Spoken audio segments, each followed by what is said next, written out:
bright and early in the morning, doing some office work and getting through some paperwork, putting together some proposals for a client on there. So one of the most important things, the back end of the business, is the office work, and it's really important work to do.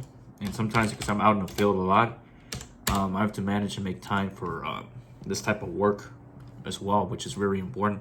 Sending out quotes, sending out proposals to new clients, paying the bills and all that stuff. And it's one thing that while I was doing all this, and a topic that was coming up to mind was profits. Guys, I think this is something that's very important in any business, is profits. Without profits, you can't survive on there. So, and in my case, I'm a finance guy, and I use a lot of Excel spreadsheets. And each job that I quote out or send out a proposal, there's an Excel spreadsheet attached to that. And that Excel spreadsheet, and I'm going to pull it up, and just a basic Excel spreadsheet you can find. You can even create it yourself with some of all your line item projects. Your line items that you can quote a client on, and all that stuff broken down together. So I have this whole list of Excel spreadsheets that includes also overhead rates. Every overhead rate for every company is different. I have mine on there, warranties, all that, and then it's all put together within a labor hours projected, labor hours actual, project material costs, all this stuff on this Excel spreadsheet. But one of the most important thing at the end is net profit, green, and I have it in green here. Net profit is what you're going to be making once everything is paid off, once materials are paid, once labor overhead is paid, and all that stuff. The green net profit is what you're going to be making, and you should always be in the green no matter what. If you want to be in a sustainable business, that has to be green. You have to make money on the jobs. Otherwise, you shouldn't be doing the contracting business at all if you're not making any money on the projects on there. And it's something to very much to consider all the time, 100%, is, am I making money on the jobs? And that's why I have it in green, because it should always be green. Now the percentage, we can pull it up, what the net percentage are, and we can ask here, chat, a few questions on there. Always use artificial intelligence for that. So let's pull that up. So guys, we're back out there, and like I was mentioning, on the Excel spreadsheet and being green on all the profits, there's a question I asked ChatGPT, artificial intelligence, what is a good profit margin for a construction business? And it pulled out some information on here that I'm going to read out loud to you guys, so that way you guys can get an idea of what a good profit margin can be in a construction business. So I'm going to read it, what the artificial intelligence, what the information has been put up, and it's a good profit margin for a construction business typically ranges from 5 to 20%, depending on the type of projects and market conditions.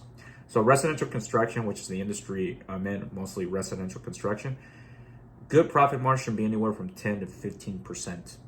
Now that's what the average is, 10 to 15%. Like I said, you should always be green on all profit margins, should always be green on commercial construction, and it's typically a lot lower, from 5 to 10%. Specialty contractors can be exceed anywhere from 20% profit margins.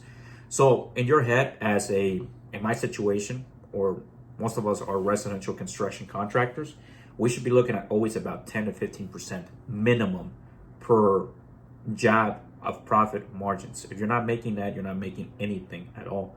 My margins are, I try to push them a little bit higher. They're a little bit higher than this normal number, just because the type of industry I'm in, and in the area and the location. It all depends on that, but you should always be shooting from that 10 to 15%. So in your mind, when you're quoting out a job or sending out a quote, think about that 10, 15%. That's a good benchmark to consider when trying to quote on projects on there. So you should take all that into account and at least have that percentage in mind. Like I mentioned, my percentage are a lot higher, just due to the where I'm located and some of the conditions, the market conditions I'm in. They have to be a lot higher because it's in Oregon, in the state where I live in the Portland metro area. It's more expensive to do work. It's one of the most expensive places in the country, next to California, to actually be doing construction work. So We have to always adjust to the market conditions and understand the areas on there. But that's a great benchmark to consider, guys, when quoting on there, is to making sure you have enough after paying all the materials, all the labor, insurances, and everything, overhead, is to make sure you take about 10-15% from the jobs. And you should be taking that, There's no reason why you shouldn't.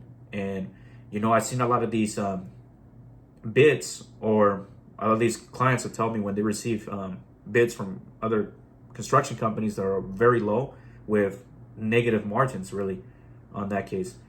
My favorite ones are when you go and bid a job and the prices don't really are different, Maybe they could be a 500, 600, I don't know, depend, like even $1,000 or $2,000 difference. That's not much of a difference. But when you're looking at let's say I quote a project and there's a $5, $6, or even $8,000 difference, that's a huge difference on there. And then the people that are quoting those projects don't even understand what profit margins are, because they're not making anything on that job, and they're going to be, again, losing on that project. But there's a lot of that construction and bidding going on, and we always know what the end results are when people lowball any project, is that they're going to do a poor quality job on there, and that's obvious. That's always obvious in there. So you should always be quoting good. You should be doing the best job possible for the clients. You want to make sure your clients are happy. Bring in your experience and do an excellent job, and you're going to be taking home a good margin on there, and a happy customer, and repeated customers, if not referrals as well. So big part of my business is referrals, and referral business is so important. So profit margins, guys, are something you should always be looking at. Use Excel spreadsheets with artificial intelligence. We can get the information that we need on there to get more information on all that. So just look at it. It has to be 100% of the time on every project that you quote has to be green. Green. Just take that into mind. It has to be green. I even have it green here on, like I mentioned, on my spreadsheet. It has to be green on there. So that's something very important to consider. I'm an Excel spreadsheet guy because I'm a finance guy and I like looking at numbers. Maybe I don't track all my numbers how I want to, because sometimes I get busy and then I lose track of some of the projects.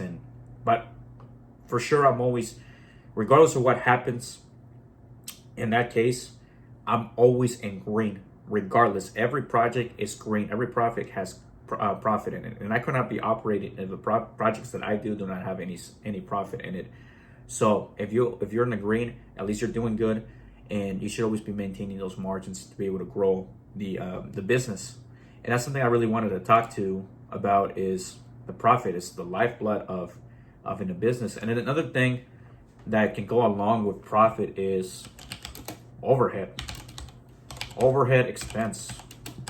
I think this is something that really gets misunderstood too, in overhead expense. And this one, from next to labor, it's the second most expensive thing a business has, is that overhead expense. So any overhead expense includes any office administrative costs, rents, utilities, insurance, equipment, maintenance, marketing, advertisement, license, and permitting. All that's included. So it can be a huge list of overhead expenses, and you should know roughly what your overhead expense. How you can calculate this, I have a basic calculation on this. I take an overhead, and I learned this from the Concrete Masonry Hardscape Association. When I wanted to take that class on pavers, I learned about how to calculate a good overhead expense rate. Would be how much is your overhead per day, or how much does the things cost you per month, and then you divide it by the number of working days. And then in some case, let's say your overhead, one example is the most basic thing to do. Let's say you have $10,000 overhead, and then you divide it by 20. That gives you about $500 per day of overhead that's going to cost you per month. And that includes everything on there. So you should be including in your jobs what your overhead rate expense is, and that should be included also as part of the bidding, as part of putting together the bids and the proposals for the clients. That overhead cost should be included on there, in there. So that's something that's very important. Understand what your overhead rate, and you understand your overhead cost is. You should have a rate per day, per month. You should know per month how much it's going to cost and how much money you need to bring in to be able to cover those costs. And sometimes, and we go back to some of the bids I've seen with other clients, I'm so sorry, with other contractors bidding on jobs with other clients is they don't even include an overhead. They don't even know what an overhead expense is.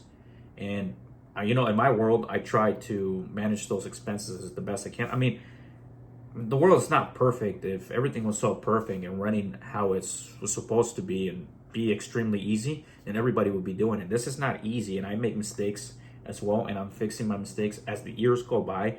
I'm understanding these things. I'm getting a hold of these things and understanding that this is very important if I want to be surviving.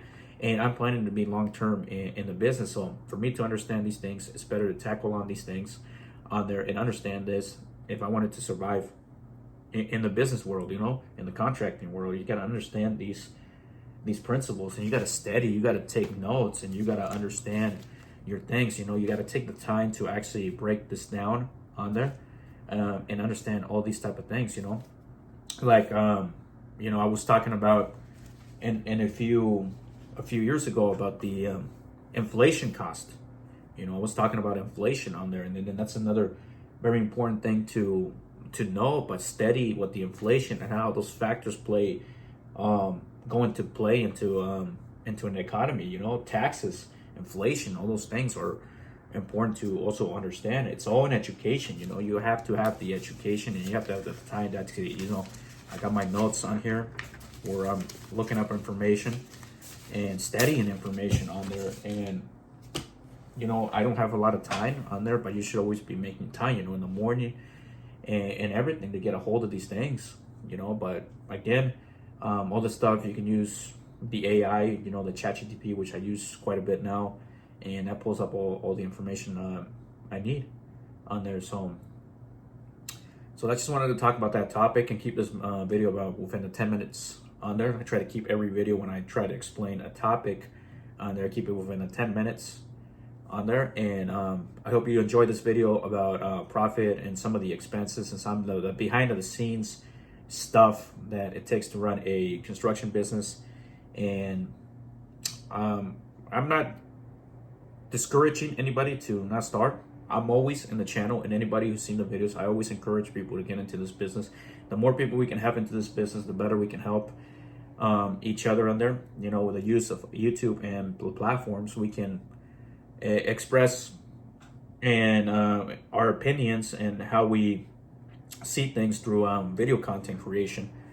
And that's super important, guys. Don't forget to like, comment, and subscribe to the channel, FRC Construction, on there for more videos like this. I hope you enjoy these videos. I hope this information, you take it, you use it, and you build a great, successful business. I think building successful businesses, it's a long path, but definitely can be achieved. It can happen. At least getting a basic understanding of managing these things is very important.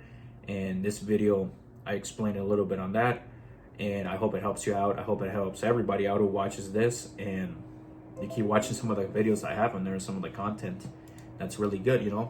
I always say the topic that comes to mind. I think that's important, because when I have a topic in mind, so that way when it stays in mind, I can go ahead and make a video on that. And that's what came up to mind. And anybody who knows me on the channel is when I have something in my mind that I want to say, I'm going to express it in a video creation and in a content on there. So I hope you enjoy this, guys. Thank you for watching, and we'll see you on the next video. See you there.